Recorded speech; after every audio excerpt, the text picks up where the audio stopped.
বাংলাদেশ, ভারত, চীন সহ বেশ কয়েকটি দেশের বিরুদ্ধে বাণিজ্য তদন্ত শুরু করেছে যুক্তরাষ্ট্র। স্থানীয় সময় বুধবার 11 মার্চ দেশটির বাণিজ্য মন্ত্রণালয়ের সাইটে তদন্তের বিস্তারিত জানানো হয়েছে।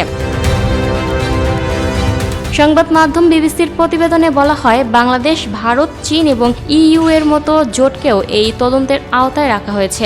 গত মাসে যুক্তরাষ্ট্রের সুপ্রিম কোর্ট মার্কিন প্রেসিডেন্ট ডোনাল্ড ট্রাম্পের শুল্ক নীতির একটি গুরুত্বপূর্ণ অংশ বাতিল করার পরেই পদক্ষেপ নেওয়া হলো। বুধবার যুক্তরাষ্ট্রের বাণিজ্য প্রতিনিধি জেমিসন গ্রিয়ার বলেন, সেকশন 301 এর অধীনে অন্যায্য বাণিজ্য চর্চা নিয়ে যে তদন্ত শুরু হয়েছে তার ভিত্তিতে চীন, ইউরোপীয় ইউনিয়ন, ভারত, জাপান, দক্ষিণ কোরিয়া ও মেক্সিকোর মতো দেশের উপর এই গ্রীষ্মের মধ্যেই নতুন শুল্ক আরোপ করা হতে পারে।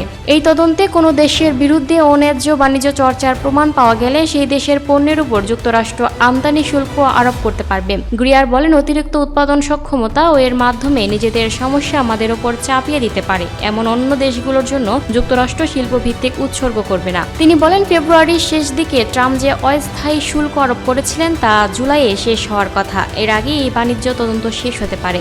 বিবিসি বলছে, তদন্তের আওতায় অন্য দেশগুলোর মধ্যে রয়েছে Vietnam, Thailand, Malaysia, Cambodia, Singapore, Indonesia, Switzerland এবং নরওয়ে। যুক্তরাষ্ট্রের দ্বিতীয় বৃহত্তম বাণিজ্য অংশীদার কানাডার নাম এই তদন্তে অন্তর্ভুক্ত করা হয়নি। Lucky Akter, up to date news, Dhaka.